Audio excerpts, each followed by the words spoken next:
Back when the Naruto manga ran weekly in Weekly Shonen Jump, Edo Tensei Jiraiya was a concept that a lot of people wanted to see happen. Naruto being locked in an emotional battle with the Sensei Jiraiya, fighting him with the power of the Kyuubi was something a lot of fans wanted to see, as well as the emotional ending where Jiraiya would eventually be sealed away. However, as a lot of fans will recall, when Kabuto asked to get Nagato's chakra rods in order to scrape off Jiraiya's DNA, as well as access to Danzo's body to scrape the DNA left behind from the destroyed eye of Shisui that was inside of Danzo's eye socket, Obito denied him and told him not to press his luck. With that being said, even now, nearly 9 years after that chapter came out, a lot of fans still feel as if Edo Tensei Jiraiya was a huge missed opportunity. Today, I want to take a chance to settle a lot of the misinformation that's out there and both give you the official reason for why Jiraiya was never brought back and explain to you guys why Jiraiya not being brought back was ultimately the best decision that Kishimoto could have made, while also acknowledging what some people feel could have worked to bring Jiraiya back if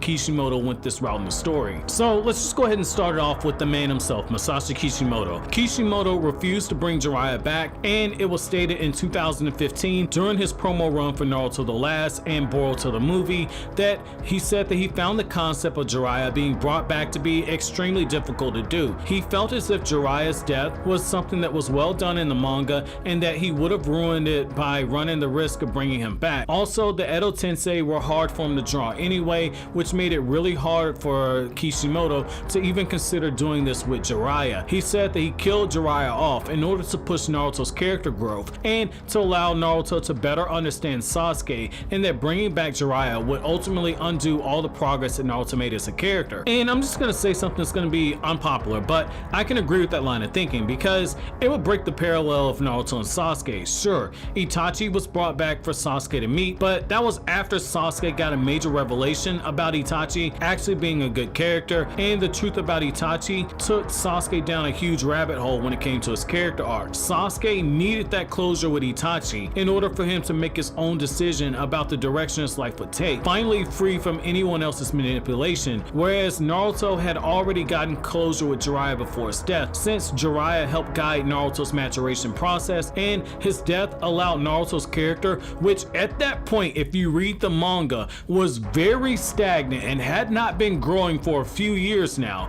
And when you look at that, this allowed Naruto to enter into his most important arc as a character. The only real way to pay off this would be to have Naruto fighting Jiraiya and Jiraiya seeing him in KCM 1, but you have to look at it from this perspective. That fight wouldn't be much of a fight because KCM 1 Naruto is so much more drastically powerful than Jiraiya. On the other hand, some people feel as if allowing him to come back as an Edo Tensei to fight alongside Naruto and Minato is something that could have worked, and I'm gonna disagree here. Sure, along the way, Orochimaru could have stopped by one of his own labs and conveniently found some of Jiraiya's DNA that he could have conveniently collected. Then he could have revived him alongside the Hokage, and then very conveniently Kishimoto could have had another white Zetsu around that could have been used for the Edo Tensei. However, from a narrative perspective, it doesn't make that much sense. All the Edo Tensei were returned back to the Pure Land at this point. Sasuke only wanted to speak with the dead Hokages. Perhaps if Jiraiya was made the 5th Hokage and died in the Pain arc, then it would have made sense to bring him back. But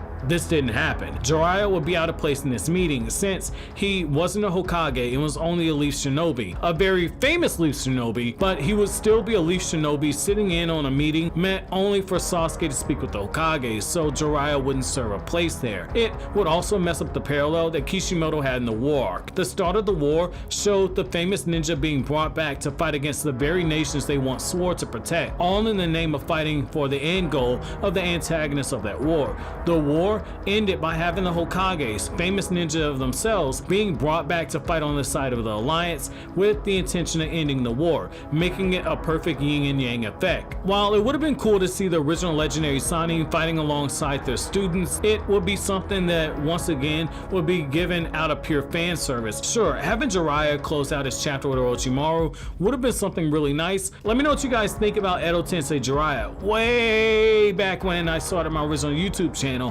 Kryptonian Saiyan, I made a video going over what if Jiraiya was brought back as Edo Tensei, and I could remake that video and go more in depth like I do on my current what ifs if that's something you guys want, since back in 2015 when I made the video I was too worried about being overly detailed and I hadn't yet found my voice on YouTube. So back then I didn't know what the best way to present information to you guys on YouTube was, so it's something I've thought about remaking. But let me know what you guys think down in the comment section below. But as always guys, if you like anything I had to say, don't forget to comment, rate, subscribe, and share. Thank you so much for watching all the way to the end. Have an awesome day guys.